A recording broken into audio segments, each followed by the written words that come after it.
If you've heard it, so have we. If you hate it, we probably do too. If you like it, we'll see. But either way, we've heard it all. Hello, my dear.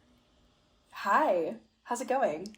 It's a time. It is a time to be alive. We're definitely still kicking. Yeah, we are trying to persevere because you know what? What they want us to do is lie down and give up.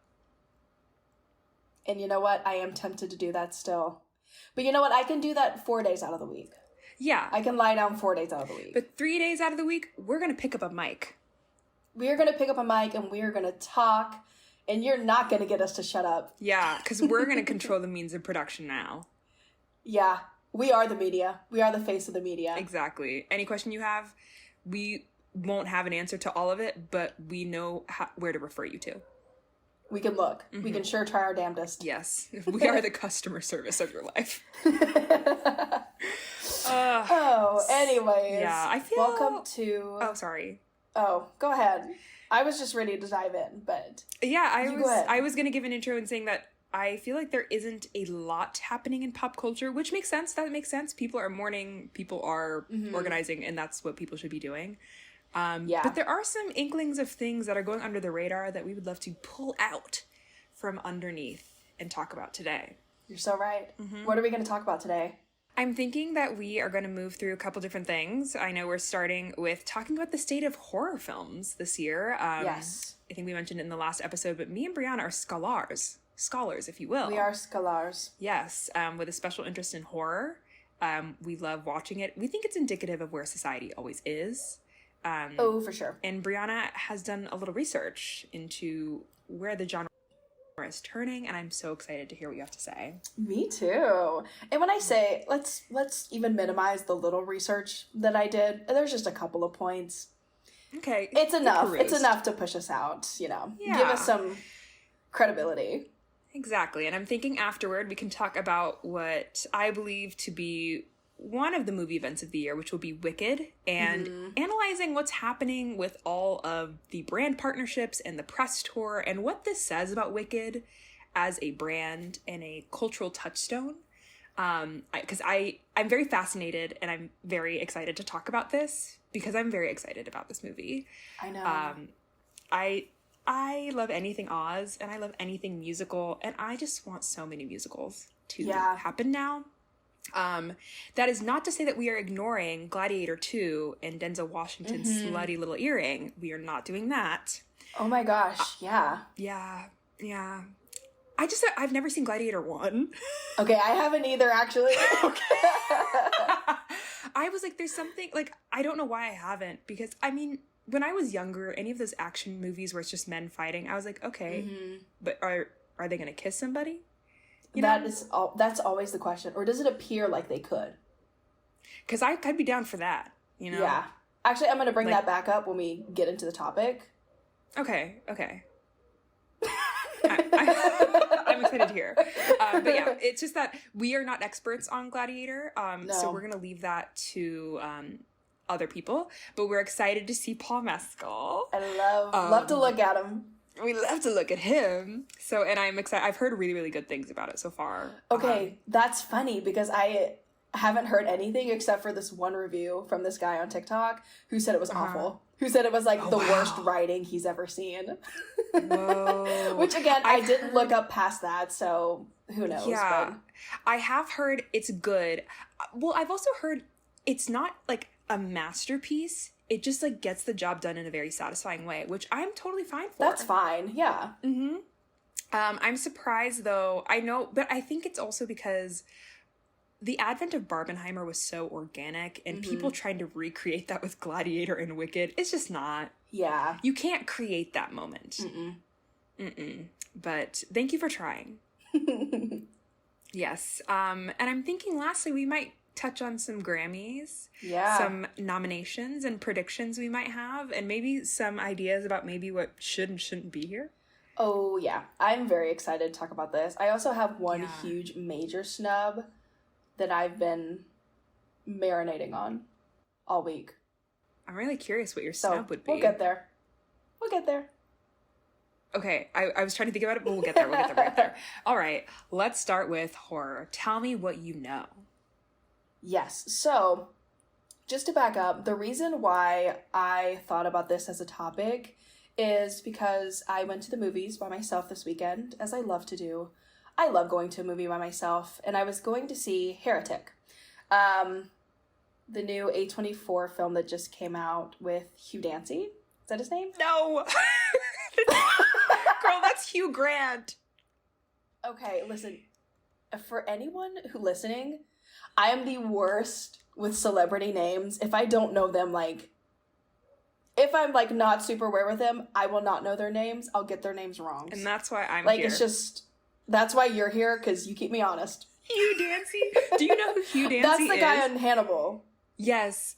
See, okay. I love that's your reference point for him, where my reference point is Ella Enchanted. Oh, I've seen that. I didn't realize that was him. Yeah, he's in that, and he's also in Confessions of a Shopaholic. Never seen that. I think that's too rom-com adjacent to me. It is a rom-com, girl. Okay, It's a straight that makes rom-com, sense then. but it's one of the most stressful ones because it's just about like this woman who's like in deep credit card debt. Well, speaking of horror films, so I was, sitting in the theater, eating my popcorn, waiting for Heretic to come on. And obviously when you go to the movies and you're watching the trailers, it's going to be a lot of the same genre. Mm-hmm. But I was watching and I was like, damn, there are a lot of horror films coming up even still in just like the last half of 2024. Yeah. And then I just kind of started thinking about a lot of the films that came out this year. And I was like, wow, I feel like there's been like a pretty big uptick in horror this year. Yeah. And so I did some research. And so while I was prepping for this, I was like very curious to see how much of our landscape this year has been horror. And so I did my research and I pulled up the top grossing films of this year. Mm-hmm. I looked at the top 100 and I compared it between 2024, 2023, and 2022. Oh, she did data analysis. I did data analysis. I'm going to say I was loose with what I was considering horror. Okay, yeah. So I included like horror comedy and stuff like that. Yeah. So like Beetlejuice, Ghostbusters. That is horror adjacent. It's technically labeled as horror. So just to give that caveat. But I looked up in 2024 and in the top 100 films based on the box office, 26 of them were horror films. Okay. 2023, 15 of them were horror films. Interesting. 2022, 14. So again, this could be off by a little bit because I was just picking what I would consider horror. But I think as a whole it stands that we're seeing just such an increase in horror into this year. And kind of as you talked about, I was thinking about how it reflects on us as a society and just kind of how culture influences what gets made. So let's dig into just a couple of like the little research points that I looked at. Yeah, I'm curious. So this brings us to the minimal amount of research that I did, because I just wanted some theory that backs up what we already know because we study this, but just how horror intersects with culture. So one of the first things I wanted to reference, and I think it just kind of summarizes how we look at horror. So this is from a scholar named Isabel Pinedo, and it is in their article titled Recreational Terror, Postmodern Elements of the Contemporary Horror Film. And so in her article, she talks about how, specifically looking at the postmodern genre of horror, which she labels as post anything from 1968, she basically talks about how the genre promotes a paranoid worldview in which inexplicable and increasingly internal threats to the social order prevail. And so, I mean, that's what horror is. Horror is supposed to make you obviously uncomfortable, and it's not even just like the gore of it all, but it's the concepts of the mundane and the everyday being warped and twisted and being used against you in ways either that, one, you are expecting, but two, also like the little surprise ones that'll come out and get you. And so I was just thinking about horror in general and how it is generally used as a viewer as a form of catharsis, because it gives you a safe and contained way to feel this level of like terror and the existential threat that comes along with horror films. But in a manner, you're in there for 90 minutes, then you're gone, and then you can forget it. And I think it just, with that in mind, makes sense why we're seeing such a resurgence of it, especially in 2024, because we are living in such politically rife times, where, you know, a lot of communities are under attack and kind of the ordinary is becoming scary. Can I say something real quick? Yeah, of course. Okay, well, I didn't want to interrupt your thought. Oh, no, interrupt. But you said post-1968? Interesting. 1968, such a crazy year. Such a turning point year for this country and everything. Yeah. Explain that. Get into that. Well, tell the viewers more.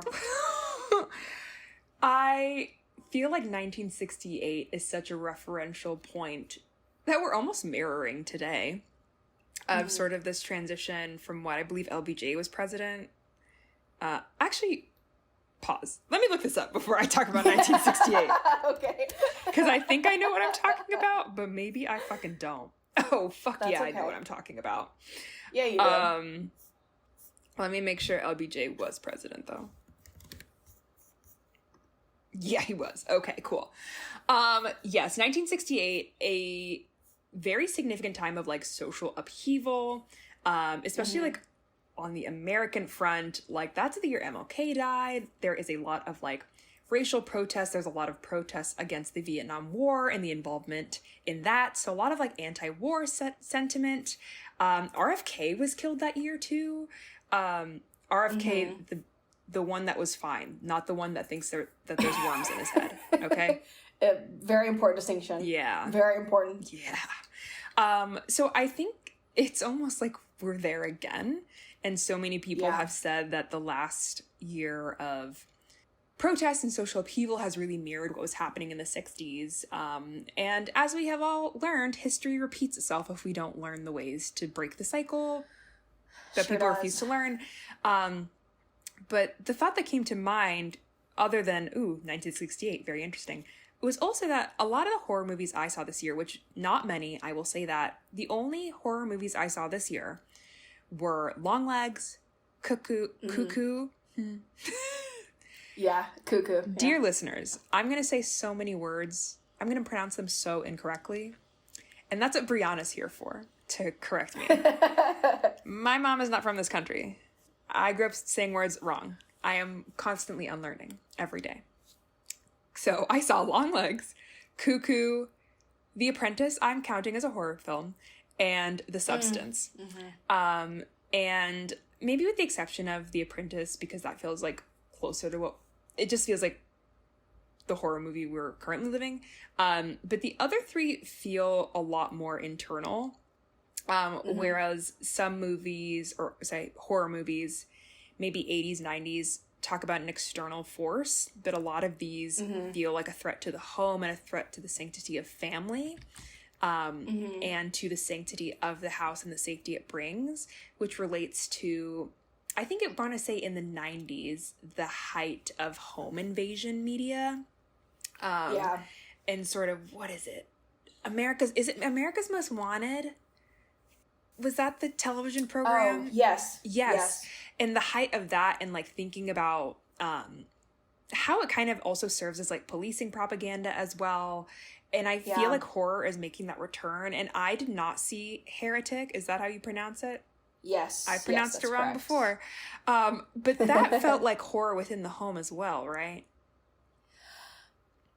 Yes, to a degree. Okay. It is. I haven't seen it. So but you have. Since we're talking about this, I won't give any spoilers. I was really excited to see Heretic because I think it's a really interesting idea of, you know, you have these Mormon missionaries with the purpose of like, you know, going and spreading their gospel, getting trapped by a man in their home. And he's like quizzing them about their religious ideology and their religious beliefs. And I was really excited to see it. What is the male actor's name again? Hugh I'm Grant. not going to say it wrong again. Just say Hugh. Hugh Grant. Hugh gives a great performance. He's great in it. Like, he's genuinely, I think he does a really great job. Yeah. And you know what? The film had me until the last, like, 15 minutes. I think not even the first, I mean, up until the last 15 minutes, I think that the writing is strong. I think that it introduces a lot of interesting ideas when it comes to the formation of religion and how the three most popular, the big three, all stem from the same religion. Like, they all stem from the same stories. Yeah. And just kind of looking at those and how each religion is pitted against each other in, like, the modern day. But then in the last 15 minutes, it seems like they're just trying to, like, grab all of these things that they introduce and just shove them together, and it doesn't work for me. Okay. The ending feels kind of like a cop-out. I don't know how I would have liked it to end. I just know I didn't care for it. Okay. That's where I'm still very curious to see it, because I've seen a lot of discourse from people who are ex-Mormons or people who have left their religion or left Big T, Big C, the church, who really resonated with the film. I can see that, yeah. So I'm very interested. I still want to see it. I love Hugh Grant. I love that he's on weird side quests now. Because last year he played in Oompa Loompa. He did, and he made it everyone's problem. Yeah, he was like, I hated this. And I was like, and everyone's like, why did you do it? He's like, I have kids to feed. And you know what? That's fair. Yeah. I understand that. I respect that. Anyways, still go see Heretic. It's a really great film. The ending just was not for me. It might be for you. Okay. That's totally fine. Yeah. We can disagree. Yeah. I think it is interesting that horror is kind of coming back at a time of social upheaval, I would say. And also this kind of cyclical return to something we thought we had escaped in 2016. A lot of anxiety across the country. Feels like a perfect foundation to kind of let horror run free. And I'm really curious to see how it propagates and grows, and if it's any different than sort of the horror that came post 2016 election.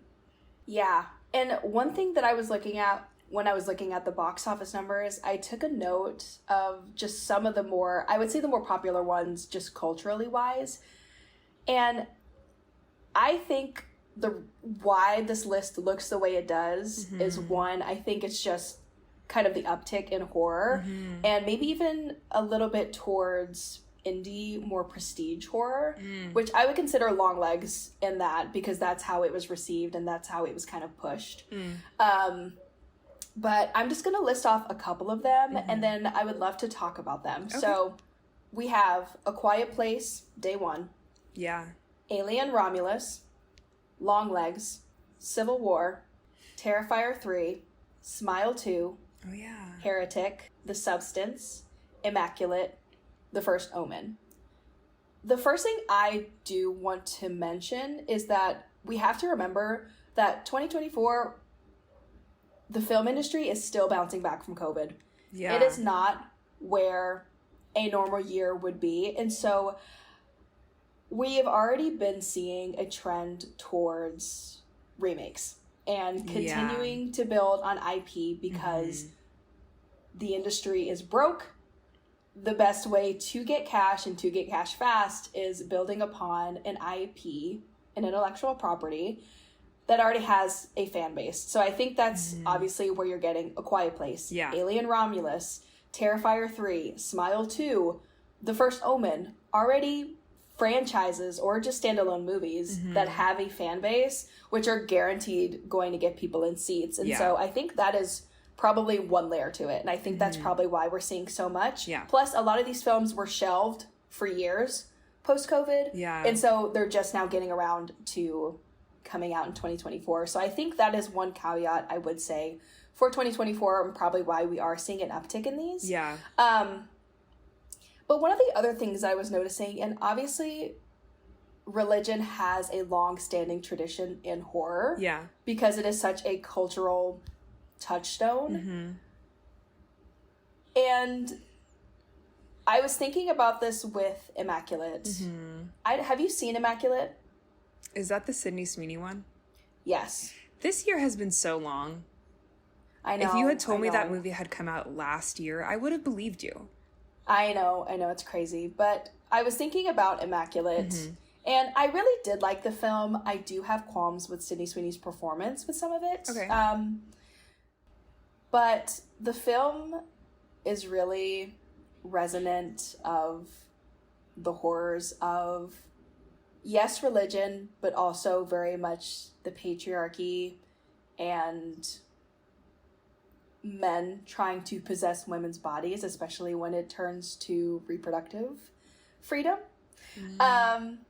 Because I'm pretty sure it tells this in the trailer, but essentially Sydney Sweeney's character, they think that she's like the new Virgin Mary. Yes. And so it kind of goes through that kind of narrative, but I do think it's very resonant of conversations surrounding abortion rights and access to healthcare and how the patriarchy works against that.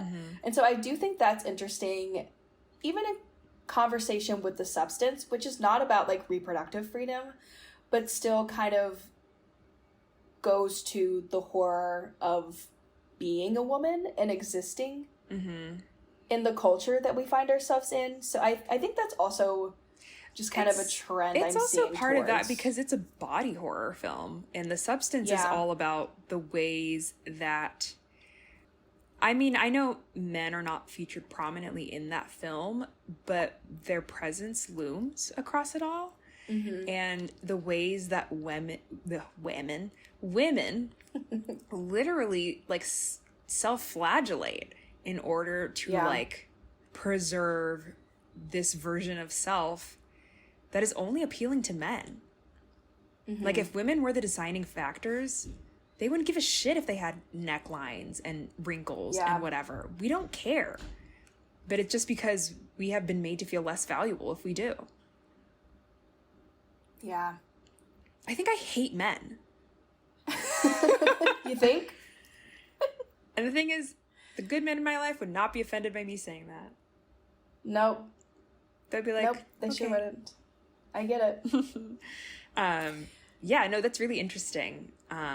Do you think that Immaculate felt like it was making a statement on that?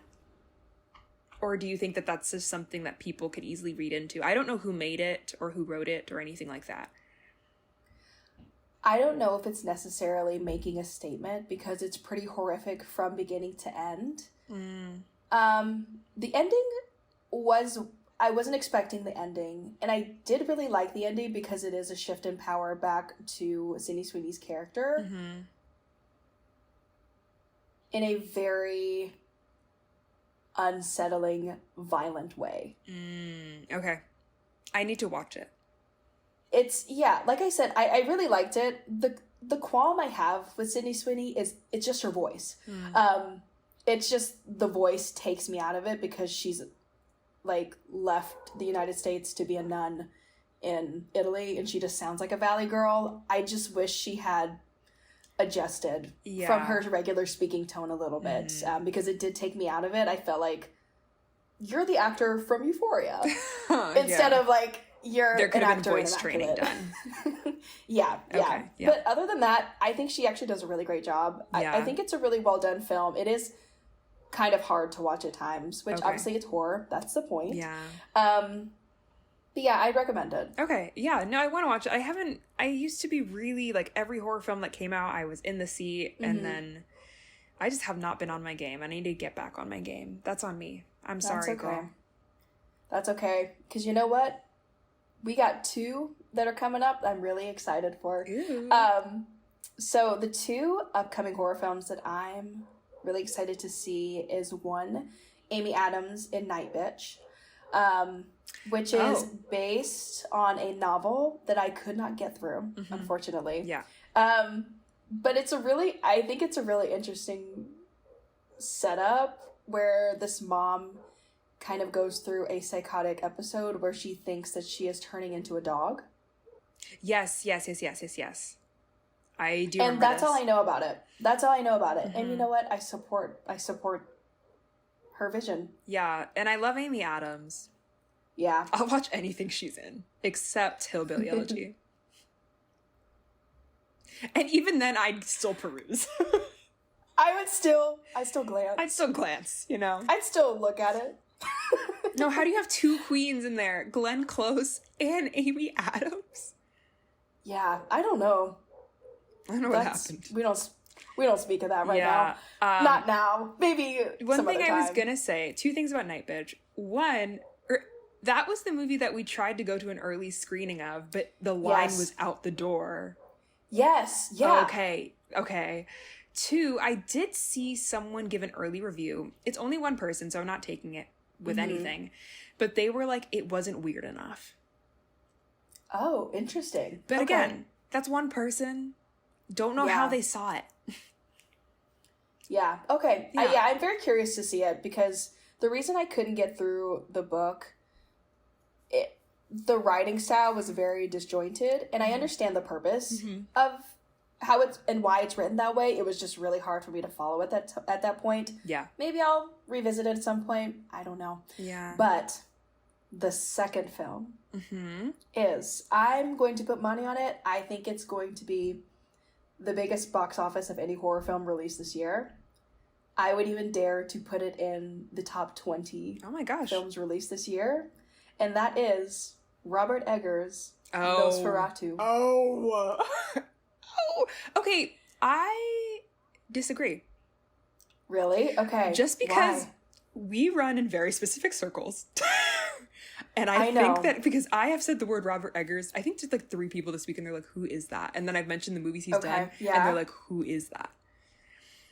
I don't know. I think there's a bigger base than we're thinking. Because I do know that we live in a bubble, and we're just kind of like echo chambered back to it. Yeah. But, I mean, you've got a lot of big names in this. You have Lily Rose Depp. You've got... Hey. I know, okay, actually, guys, wait. wait. Because I'm also, again, we do have big names, but big names for us, girl. Okay, hang on. Let me cook. Let me finish. I shouldn't have started with Lily Rose Depp. That's on me. Girl, what? Bill Skarsgård. And I think even just having Bill Skarsgård in there carries so much weight because he's made such a name for himself in horror. Yeah. With especially It and then Barbarian. He was such a good Pennywise. He's amazing. Yeah. I'm so terrified to see what he does in this. You have Willem Dafoe. You have Nicholas Hoult. Aaron Taylor Johnson is in there. Yeah. Oh, I didn't know that. I don't think I'm lying. Maybe look that up. I don't think you're lying, because I think I saw that today because I didn't know. I'm gonna look it up, readers. I'm gonna stop talking so I can type.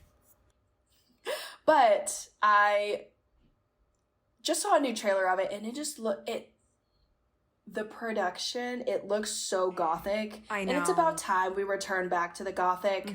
And I did see a review where they're talking about that it's like a psychosexual nightmare. Oof. And I'm like, oh, sign me up. Yeah. Because I love that we're finally going back to the roots of the vampire as an erotic character. Yeah. No, vampires are fucking freaks. Yeah. Actually, and the thing is, women go for it every time. You talk. Okay. Yeah. Here's what I'll say. I am very excited for this movie. I don't know what my Christmas plans are, but this will be one of them. I'm going Christmas Day. Deck the halls. We're watching Nosferatu. I'm so excited for this. I love having the little morsel of a fact that Harry Styles was supposed to be in this movie. And love Harry down. Thank God he's not in this movie. Thank God he is not there. I love that man. He needs to stay out of films. Yeah, like, or he needs to do like funny films. Yeah, where he's just kind of there. I think he could do comedic. I think he could do comedy. That's the thing. All these musicians want to go for like drama. None of y'all want to do a comedy because honestly, it's harder. Yeah, because what if you're not funny? Comedic timing is tough. I'm very excited for this film. really would love, I would lose my mind if I could get my hands on the Nosferatu perfume. Yeah. I know it's not something I could ever wear, but I just want it on my shelf. What are the notes? Do you know? Okay, I'm going to stop talking while I look this up. Okay, you know what? While you're doing that, what I was looking up was when I went to see Heretic, a new trailer for Nosferatu that I never saw came on, and I was looking up a line that Lily Rose Depp's character says because I literally gasped and I cannot wait. Yeah. She says in there, "But you can never please me as he could." Talking to her fiance/husband about the vampire. No, but that's canonically and what I it said, is. Sign me up. Yeah. I'm sat. Okay, so I looked up. So Nosferatu is actually being produced through Heretic Parfum. Yeah. Funny. I know. So the top notes are lilac and ambrette. The heart is petrichor. Petrichor? Right? I don't know. I don't know what that is. Petrichor, violet absolute, orris, concrete, and cypriol. The base is vegan ambergris, oud, and labdanum. I am going to go to Fragrantica, so give me pictures so I know what these are. I feel like it's a lot of florals, but then like kind of like oaky, mossy, woodsy, which makes sense. People I'm were thinking saying of like an it old smells castle. like a coffin.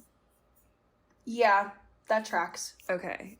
So lilac ambrette. Ambrette's, it's like ambery.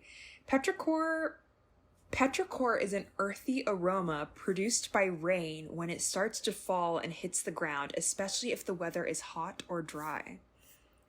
I know exactly what that sounds like, or what that smells like. And then cypriol is like an aromatic woody fragrance. And then ambergris is like musky. Do I get this perfume? Yeah, you do.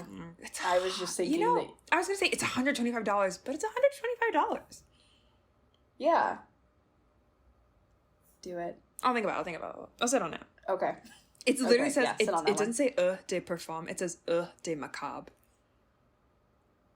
Listen, I love unique branding. Yeah, this actually, I don't know where we're at with the horror conversation, but this is a perfect transition into our next topic of discussion. I was thinking the same thing. Mm-hmm. Yeah. Well, I was telling Briyana that one thing I really wanted to talk about was the intersection of branding and film and how brand partnerships can really build the hype around a movie, as we saw with the great marketing campaign of Barbie last year. And before people say it, yes, we are generally anti-capitalism, but that is also the system that we are living in. So I'm going to laud the advertisers that do the job well and make it interesting for me to watch.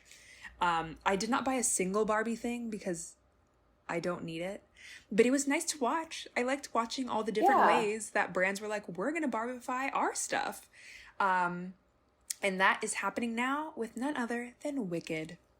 Oh gosh, I am so excited. I have tickets to see it on Sunday with a big group of theater people and poetry people. I'm frightened for you. It'll be fun. It'll be very fun. It'll be so fun. These are all very, very cool people who are just excited about Wicked. Great. But I had to say that because they are theater people, and I think knowing the audience of this film is really important when talking about the different brand partnerships and the way that they're styling the actors during the press tour for this film. I really want to talk about Wicked because we were talking about how so many brands are jumping on the Wicked collaboration. But what I'm noticing is not a lot of them are actually in conversation with the content of the musical or the film. They're just releasing like pink and green things. And what separates this from the success of Barbie, which, just for reference, Barbie had 100 plus brand partnerships during the run of that film and the marketing of that film. I haven't looked up the exact number for Wicked, but they've collaborated with OPI nail polish. They've collaborated with Base, the luggage brand. They've collaborated with Stanley. But a lot of this is just rooted in the identifiable colors of pink and green. But I think the difference between like Wicked and Barbie, which I was pulling from an article from Vogue about the business of Wicked, is that Barbie is a universal, identifiable, global icon. When you see Barbie, you know what Barbie is. She is so enmeshed in our cultural dialogue that it's hard to separate the doll from the name or the name from the brand. Mm-hmm. Wicked, less so. Wicked, I don't want to say niche, but it also is. This is an entity from an industry that is very exclusive. Broadway is not accessible to most of the country. It is based in one city that is expensive to travel to, expensive to stay in, and then also expensive to get tickets to. I have never seen Wicked. I've always wanted to. I can't afford it. I probably could. I can, but I just don't want to spend that money right now. And so when you're marketing these different brand deals, you can't really use the text. You actually have to just use what is most identifiable to people, which is pink and green. Which, the fact that that is the lowest common denominator for Wicked is really interesting. And I don't want to say troublesome. Yeah. But I'm also like, is this needed? Like, is this the movie that needed to have this big brand push, you know? I don't think it is. Mm-hmm. And I am tempted to say, I mean, obviously with Barbie, it was all capitalism, but the way that they integrated into like these other brand partnerships did feel organic, like you mentioned, because it's so identifiable. But this is just like, well, let's slap some pink and green on this and call it a day. Yeah. And it's just, it feels very disjointed to me. Mm-hmm. And I like briefly looked up an article that was listing a lot of their brand partnerships, mm-hmm. and there was just some like odd ones. I saw one for like Vera Bradley. Yeah. And it was an ugly ass print. Yeah. It was bad. Yeah. There was like some makeup remover wipes. Yeah. It's just, it feels very, it does not feel as thought out as the Barbie campaign and how mm-hmm. they were trying to connect to the source material. Mm-hmm. This is all about, I think, saying, look, we have a collaboration with Wicked. Isn't this cool? Yeah. And it is the same enticing appeal as if a brand said, hey, we have these limited edition colors for the season. That is all. Yeah. That's all they're doing. They're not really doing anything in conversation with Wicked. And it reminds me of this really great Chappell Roan quote. Let's see how many times I can reference Chappell Roan in every episode. But she did this interview with Rolling Stone about brand, and she was talking about brand partnerships, and she said, I'm not taking any brand deals that don't serve my music. Everything mm-hmm. I do is about building the world of Chappell Roan and like all for world building. And she's only going to consider brand deals that contribute to that world building. She's like, I'm not going to take, I don't care how much money I get from someone like H&M. I'm not going to mm-hmm. take the deal because it does not serve my brand. Yeah. And I think that's something that like, I wouldn't say that Warner Brothers consider that with, or Mattel consider that with Barbie. I just think it organically happens more because everybody knows Barbie. Nobody knows Wicked. And it's not like you can actually take from the original text of The Wizard of Oz because this all takes mm-hmm. place before Dorothy even gets there. So, and then when you use The Wizard of Oz, you're not referencing Wicked anymore. That's a totally separate text that you're using. And so I do want to bring up some numbers though. So within the buildup to Wicked, so in this article, they used media impact value, which calculates the monetary value of posts, article mentions, and social media interactions, and what that might generate for a brand. Total money generated for these brands has been upward of like $27 million just on these brand deals alone. And at the Met Gala, Ariana Grande was specifically dressed in Loewe, and that generated about $8.5 million. So it is working to some extent. But it's just about the fact that, like, this doesn't tell the greater population or the greater audience about what Wicked is about, other than we know it's about, it's like, how do we know that this is different than an offshoot film like Oz the Great and Powerful, which was a film that Disney made starring Mila Kunis and James Franco, I think. Don't ask me.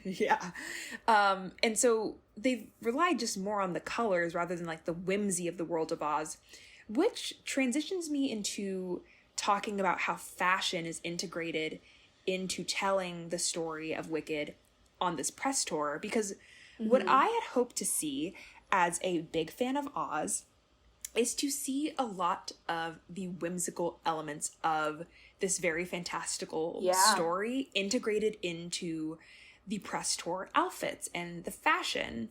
I feel like there is this dissonance and clashing in a lot of their press tour outfits of wanting to remain very beautiful and elegant, but then also wanting to be outlandish and adhering to this fantasy.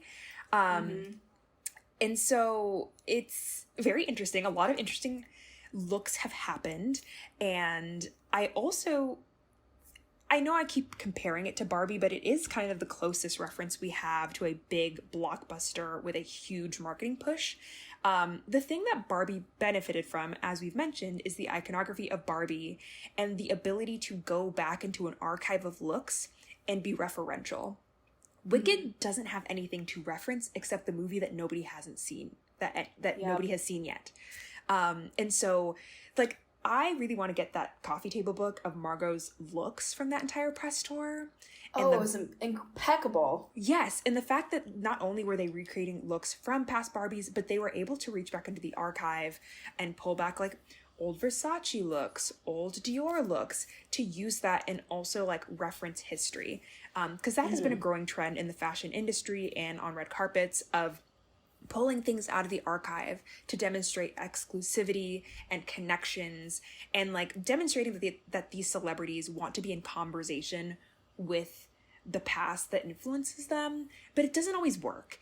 And this is a totally side tangent, but there's a really great podcast from the Review of Mess that I will link in our notes. Can I do that? Yeah. Where they talk about kind of identity and archival looks and how sometimes if you don't have an established persona, that look can usurp whatever you're doing. But that's another conversation. But for this press tour, we're seeing a lot of different looks from Cynthia Erivo and Ariana Grande. They're kind of keeping this template of pink versus green, the sort of light versus dark, but they're doing it in a lot of very interesting ways that don't feel very consistent to me. Specifically, when I'm looking at different looks, like, it's really interesting to me that Ariana Grande was dressed in a lot of Vivienne Westwood and Cynthia wasn't, when Vivienne Westwood are sometimes like patchwork pieces that kind of align a lot with sort of like a punk rock take on fashion, which feels very Elphaba to me, at least. And so I was surprised that, you know, we didn't see sort of more preppy, like, beautiful, cute looks from Ariana that delved into fashion designers like Rodarte and Miu Miu, which I think would have been perfect for her. I also just want to know if they measured these women before they put together these looks, because some of them just feel like ill-fitting. Like, they themselves look stunning, gorgeous. These women have the best cheekbones I have ever seen. Oh my god, they can cut diamonds. Every time I look at them, I'm like, I have to look away. I'm just like, oh my gosh. I think my favorite look, and I'm going to be referencing the People article that I sent to you, that I will also link in the notes. My favorite look, honestly, from Cynthia, it has to be that creepy hand look from the Mexico premiere. Okay. Because here's my thing. At least it was going somewhere. You know, it's kind of outlandish. It fits in with this, like, fantastical conversation about Oz. It did take me a while when I first saw it to realize that she wasn't holding her hands up in a weird position. Because I was like, why is she doing that? But I like that it's daring. It's different. It's a different silhouette from, like, Tom Brown, who is really known for a lot of traditional, elegant suit numbers. And I think this really strays from that, and I really appreciate that. Ariana, it was harder for me to find my favorite look for her. I think my closest would be her look from the Los Angeles premiere. I just think she looks very pretty. But I feel some of the tones of pink aren't, they kind of clash with her skin tone or her hair. Yeah. And I think it's tough because she is so pale currently. Yes. Everything about her is very pale. Yeah, and I think it's the blonde eyebrows. It's also just the tone of blonde that she is right now. I think it is fitting in a lot of aspects, but when you're wearing pink, this was something that was discussed by the hairstylist for Barbie, in talking about Barbie's hair and the way that it had to be maintained with a shit ton of toner, because one of the undertones of that blonde hair was pink, in order to bring out a little rosiness to Margot Robbie's complexion. And when you watch that movie, that blonde hair is killer. It is killer because of that sort of like pinky, creamy blonde undertone. And I think that's what would have worked for Ariana to pair with these pink pieces throughout the press tour. Because the yellow kind of clashes with the pink. She looks stunning. And that's also like her actual hair, where I don't know if Margot Robbie wore a wig. That feels like what she should have done. Yeah, I feel like for the health of her hair. But while you were talking about that specifically, I was also thinking about how the color choice, even for this, is very much mirroring the color choices in Wicked the film from what we've seen, and just the general critique of how cold and non-saturated the film looks like, especially when you're referencing in conversation The Wizard of Oz, which was in Technicolor. Bring back the children yearn for Technicolor. They do. They yearn for CinemaScope, Technicolor. We want to be inundated with saturation. Why is this film desaturated? So light. Like, it's so impossibly light and pale. And it is... Like, we're in freaking Oz. We're in a magic land. What do you... Show me some magic. Yeah. Why? But, yeah, I mean, like, honestly, I'm looking at the People article, and the only time I see even a pop of vibrant color is Cynthia's outfit for the Los Angeles premiere, which I really do like this. I don't like the shawl fringy thing. I think I think the texture just doesn't work for me. It feels very Grinchy. Especially with the dress looking kind of like a latex shiny material. I think she looks incredible. But that's the only pop of vibrant color that we see, and I think that does kind of shift alongside the film, which is annoying. Yeah, we definitely have. There are other looks, because this is just like the premiere looks, but they have done other press. Like, they've been doing this for so long, showing up in the pink and green since the Oscars when they came out on stage. I'm just very curious. I would love for their stylist to do an interview talking about all the choices, because I'd be so interested to hear. This nonetheless still makes me excited. I have loved watching every interview where they're just crying together, and they're such theater kids. And I'm just like, I'm sorry, but theater kids are the bedrock of the entertainment industry. Oh yeah. And I was listening to Las Culturistas, one of my favorite podcasts, and Ariana was on there, and she was saying that as much as she loves music and touring, this movie made her realize she misses musical theater. I said, girl, get on the stage right now. Oh my God. Do it. I support this full heart. So let's do it. Yes. Yeah. Oh my gosh. Her voice is so crazy good. Also, Cynthia Erivo's voice is so crazy good. I know. I'm so excited for the soundtrack of this to come out. I know. It's gonna kill. Goodness. Also, let's divert a little bit. I'm so excited to see Jonathan Bailey on that screen. I love that man. Yeah, oh my God. Jonathan Bailey. He's so hot. He is such a beautiful man. Oh my God. And such a good singer, too. Yeah. Every time I see him, he literally takes my breath away. I know. I really want to see, is it Fellow Strangers, the one with him and Matt Bomer? Yeah. I haven't seen it yet because I'm afraid it'll wreck me. Two beautiful men. I mean, the most beautiful men I've probably ever seen. Yeah. Yeah, God, they're gorgeous. Actually, I'm going to go on a little bit of a tangent here. This was not planned. Okay. You know who should have been Sexiest Man Alive? Jonathan Bailey. You're Jonathan so Bailey. right. I mean, he had us in a chokehold with Bridgerton. He had us all on our knees. And it's just not far he's in enough. Wicked, and it's not far enough. You are the bane of my existence and the object of my desire. I'm literally getting anxious. See, if that I'm was in the sweating. Bible, I would be religious. Oh, church every Sunday. Should we start a religion? Yeah. Okay, we'll get back to you guys on our religion later. Actually, question. I know we're getting to this tangent, but has a gay man ever been the sexiest man alive? I don't think so. That's crazy. I'm sure there's not. So if any of you haven't seen Sexiest Man Alive was just announced, and it's Mr. John Krasinski, which John Krasinski, very attractive man. Like, I will say it. I think he's attractive. Was he doing anything this year? No, he's not doing anything this year.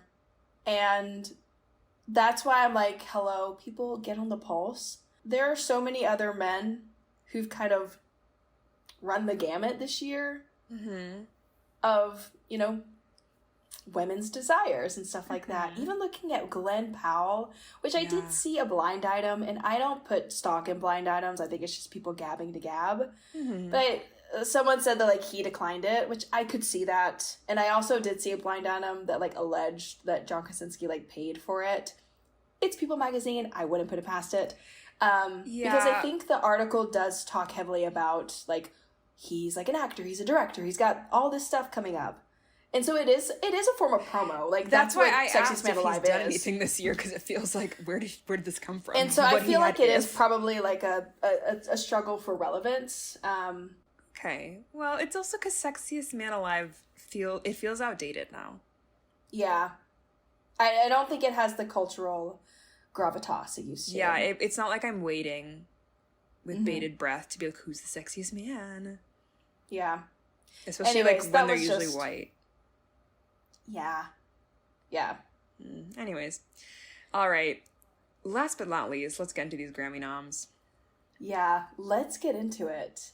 I would love to know just your take overall, because I'm in music as well, but I feel like I'm more of a niche listener, and so I don't always know what's going on, what's the popular thing right now. But I would love to know your thoughts first. I feel like I do follow what's going on. Generally. I'm not surprised by a lot of this.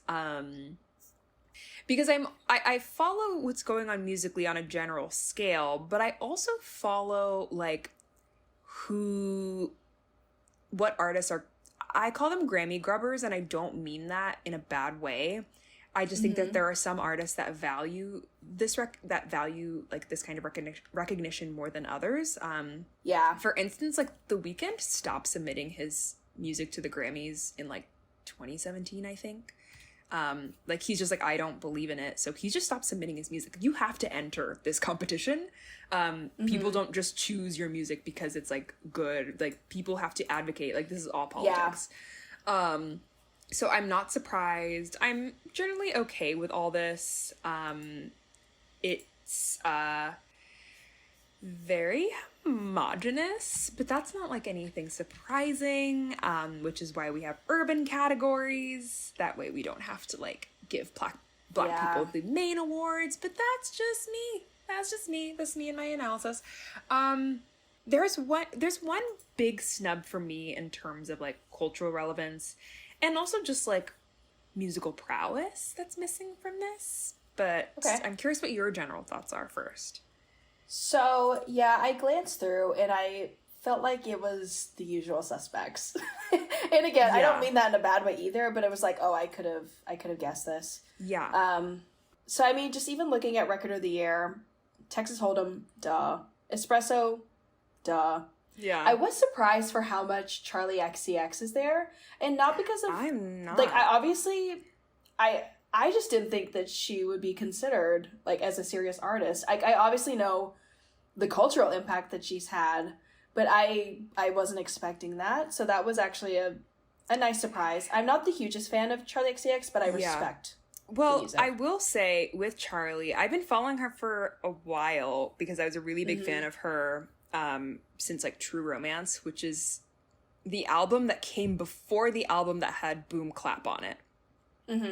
Because she was kind of going around in Tumblr circles, and I feel like this is the first time that like she has received critical acclaim, but not on this level, and especially because the acclaim has always been for her ability to have like sonic cohesion, but now it has really turned towards her songwriting as well. Due to like the sort of more reflective pieces on Brat, and so I am not surprised, and I think she's not immune to wanting the recognition from the Academy too. So, yeah, for sure. Yeah. Birds of a Feather, not surprised. Ugh, Not Like Us. Oh, I know. I was like, I saw Texas Hold'em and I saw Not Like Us and I said, ooh, yikes. Yeah. Well, here's my thing. Between those two, I'm going to go with Not Like Us. I would too. Because I do like Texas Hold'em. It does not hold a candle to Yaya for me on Cowboy Carter. No. That song is immaculate. Immaculate. Yeah. So, but I also understand like that was the first single. And it's kind of, Yaya would have been a hard first single without the context of the album. Yeah, for sure. So I agree. I see that. But Not Like Us would win for me. Especially and the thing that makes me angry about Grammys and the voting body is that Not Like Us had a huge cultural impact, but in certain demographics. Namely, not the white ones. Yep. But I just think it's such a perfect song in like a wonderfully interesting cultural conversation. So I'd love to see that take home record of the year. Yeah, I would too. I would love that. Looking at album of the year, I need Cowboy Carter to win. Yes. I need Cowboy Carter to win. But here's my thing about Cowboy Carter winning is that, like, evidently, like, out of all these albums, I've listened to all of them except for Andre 3000's. And I've listened to parts of the Jacob Collier one. I think it is the best album out of all of them. But I almost feel like it's going to be undercut because at the last Grammys, Jay-Z gave this very accurate speech about how, like, Beyonce has never won, I don't think, any of the major categories at the Grammys. She is the most awarded artist in Grammy history. And I'm pretty sure that's true. If it's not true, I'll take that it's not true. But she's never won any of the major categories. She's never won Album of the Year. Lemonade did not win Album of the Year. Renaissance did not win Album of the Year. These critical and cultural, impactful albums did not win this. And he said that. And he literally said, some of y'all don't even deserve to be in this category. And I said, please say it louder for the people in the back. He's right. And so it almost feels like if they vote for Cowboy Carter, it's a pity vote. But if they don't win, it's a snub. And it's like kind of a lose-lose because of that. Yeah. But I do think of all those albums, it is the best of all of them. Yeah. And I would say if Cowboy Carter doesn't win, I would go with Billie Eilish. Actually, no, I'm not even going to say that because I think Taylor Swift has a shot, and I will be so upset if Tortured Poets wins. I really hope it doesn't, just because we've talked about this. Like, there are aspects of that album I like, but in terms of what she has outlined as what she thinks to be a good album, in terms of, like, sonic cohesion and also lyrical prowess, I feel as though she, in recent years, has kind of lost her really good skill of portraying big emotions through very simple stanzas and, like, really cutting things down. I feel like right now, like, every word is being crammed in there. And I'd love to see her kind of be a little bit more meticulous with that. And I don't think the Tortured Poets department is the best reflection of her songwriting. Maybe a reflection of her commitment to emotionality and being vulnerable. I don't think that's less valuable, but I don't think it's the best of hers sonically or lyrically. So, which is fine. But you know what? If she wins Album of the Year 2 years in a row, I'll be so upset. Yeah. Does Chappell Roan want it? I don't know. Listen, I don't know. I don't know. I don't know what she wants, because Yeah. we both love Chapel. Yeah. We do question sometimes some of her reactions on a public relations front. Yeah. It just, and the thing is that, like, I'm always trying to give people the benefit of the doubt. Maybe I should stop. But I was talking to a friend about this because the Beatles went through a very similar thing. And yes, I'm comparing Chappell Roan to the Beatles. They went through a very similar thing where they blew up so quickly, because everyone forgets that their popularity was initially solely driven by teenage girls. Mm-hmm. Can't take that away from us. They blew up so quickly, it became too invasive, so they stopped touring altogether and just became a studio band. They just released albums, They did not interact. Artists can't do that anymore. They have to tour. That's where they make all their money. And I think that, I know she had split with her management, and there were rumors that her management was burning her out, which, like, probably, yeah. Mm-hmm. But I think, again, same thing like I said with Charlie, it's hard to be immune to winning a Grammy. Like, if someone was like, if I wrote an album and someone was like, you get a Grammy for this, I'd be like, wait, that's kind of cool. Even if the Academy is not the markers of music, because you know what I think was snubbed from this category? Let's get into that. What is your snub? My snub, and I know why it was snubbed, is an album that I don't talk a lot about, but I listen to a lot. Eternal Sunshine by Ariana Grande. Oh, yeah. I did see that going around. And I think just because it is her sonically strongest work, I think it is reflective. I have never heard her vocals sound that good. Yeah. It just, when I hear the way she layers a lot of her vocals, I'm like, this is so gorgeous. Same thing with, like, she's a genius. I mean, like, she's a musical genius. The literally. video of her recording, I think it was Positions, the song, and, like, layering all, like, no, she's, like, so good at that. And I think this album is a perfect encapsulation of, like, how she works as an artist. But I also understand that this is partially popularity contest and also PR contest, because this album is based on a relationship that people don't feel super warm about. But at the same time, again, not to bring Taylor into this, because some of those songs about Maddie Healy, I really do like, but she dated a man who admitted to watching racist torture porn. You know, like, how is... I would say that's worse. Yeah, I would say that's worse. So, yeah, I just don't think...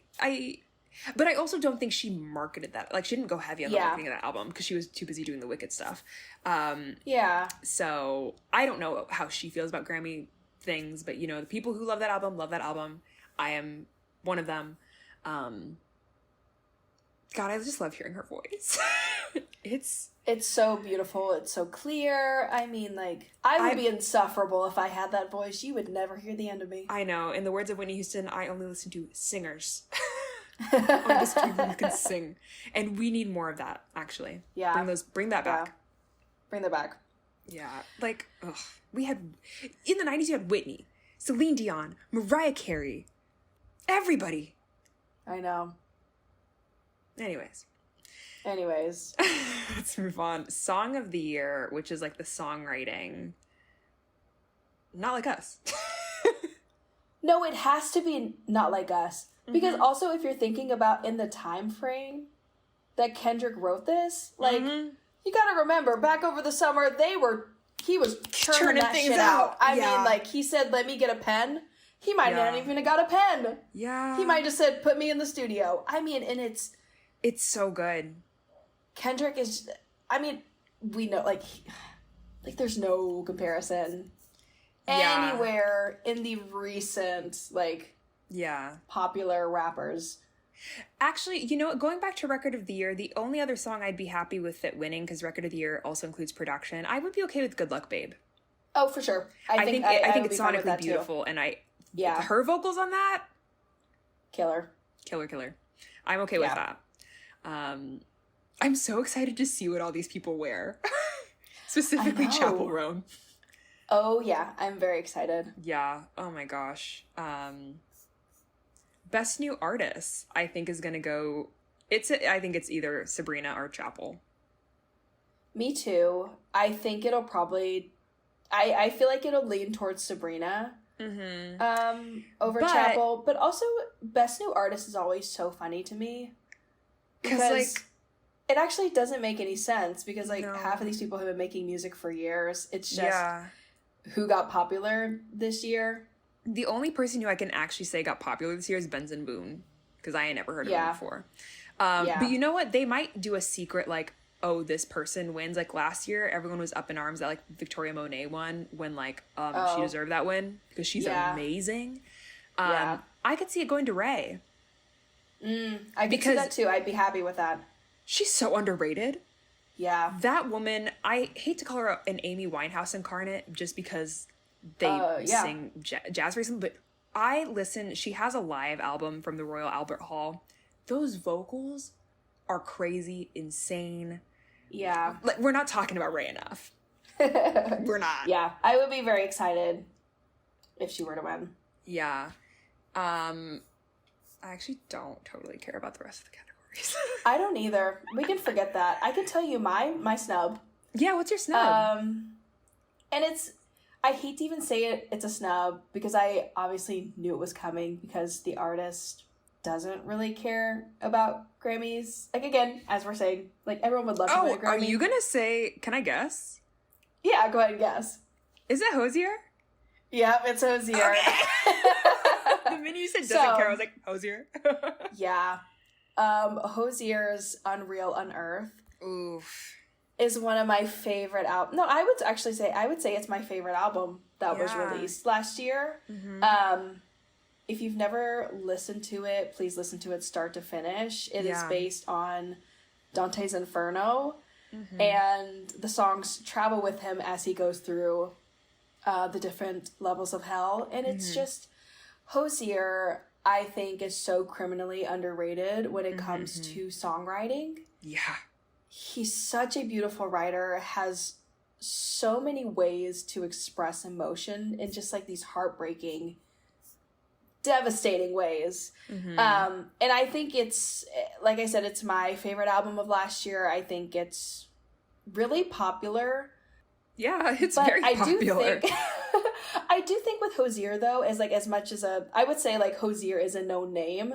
I think his work sometimes gets forgotten because it is primarily women who listen to the music, and it's not as much as a rabid fan base as we're so chill. It's a very chill fan base, and I think that's probably why it goes under the radar a little bit. Yeah. But even with Too Sweet took off all over TikTok when it was released. Yeah. And so, like, his music is very popular. I just don't think he's that interested in campaigning, the campaign part of it. And I totally get that. You know what? I would go back to Ireland and raise my bees, too. Baby. I love him. He's so lovely. Yeah. So that's my snub. That's not really a snub because I never would have expected it to. Yeah. The minute you said that, I was like, who? And then I was like, Hozier. Yeah. My Eternal Sunshine snub is, I don't know Ariana Grande's relationship to the Grammys. Yeah. I don't know if she wants that. It feels like she's on to better things. But I was saying to my friend who's a big fan of her, I'm like, I think she's gonna win a Tony before she wins a Grammy. I could see that too. Potentially an Oscar, because people are already giving her Oscar buzz for this movie. Really? Yeah, and I have to see it. I'll see what happens. Okay. I mean, I would love for a musical to win an Oscar. Yeah. I'm tired of all these teary, weepy movies winning Oscars. I know. I don't want to cry. No. Ooh, speaking of Oscars, I'm like, what's going to be nominated this year? Everything's coming out in the holiday season. Yeah, I will say I'm a bad film scholar sometimes. I've been so bad about, like, seeing prestige movies recently. I don't know what it is about my brain, but... Because sometimes they feel like work. sometimes they genuinely feel like work. Yeah. But the movies I've heard about so far that I really would like to see that I think might be up for some things, Anora. Yeah. I've heard really good things about. Yeah. Conclave, you saw. I really liked Conclave. I love a really Pope movie. liked it. Oh my God. They looked so good. I know that they're Cardinals, but you know what? They looked good. They dressed to impress. If I could have a little robe like that, I would. They were adorned. And I was like, you know what? Yeah. I'm in it. Man. Yeah, maybe we'll get better about award season movies, and then we'll report back on what we think is going to make the cut. Yeah. We'll talk about it later. We'll do that for you guys. I think that's all for today. That's all I have to say. Yeah, I think we've talked enough. We've gave enough information. Yeah. But we're excited to see what pop culture has in store for us this season. It's definitely going to be an interesting time for everyone involved. Yeah. So, as always, look to us and we will give you the updates. We'll give you our thoughts. Maybe you'll agree, maybe you'll disagree. And you know what? That's okay. That's totally fine. But stay vigilant and do your research. Do a Google if you need to. Yeah. Okay. We will talk to you guys soon. Bye. Bye.